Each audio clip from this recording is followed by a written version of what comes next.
होळी म्हटलं की डोळ्यासमोर सर्वात पहिला येते ती रंगांची उधळण।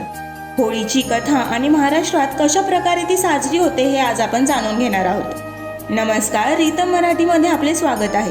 खरं तर होळी हा सण भारतात सगळीकडे साजरा करण्यात येतो। वेगवेगळ्या ठिकाणी अगदी वेगवेगळ्या पद्धतीने ही होळी साजरी केली जाते।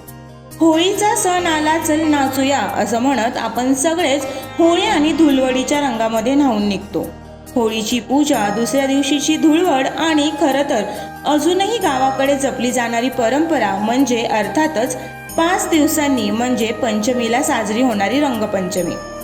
एका पौराणिक कथेनुसार भगवान विष्णूचा भक्त असलेल्या प्रल्हादाला मारण्यासाठी हिरण्यकश्यपूने धाडलेल्या होलिका देवीचा श्री विष्णुदेवाने वध केला होता।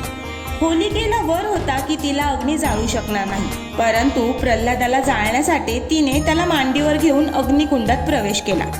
प्रल्हाद बचावला व होलिकेचे दहन झाले, अशी होळीची आख्यायिका प्रचलित आहे। होळी या प्रकर्षाने उत्तर भारतात अगदी मोठ्या प्रमाणामध्ये साजरी केला जाणारा सण आहे। या होळीच्या उत्सवाला होलिका दहन किंवा होळी, शिमगा, हुताशनी महोत्सव, फागुन, डोला यात्रा, कामदहन अशा वेगवेगळ्या नावाने वेगवेगळ्या ठिकाणी ओळखले जाते।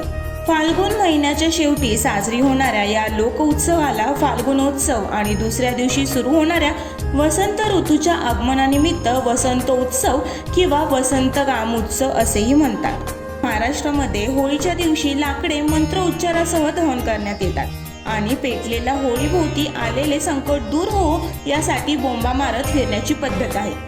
आजही ही पद्धत आपल्याकडे तशीच अविरत आहे।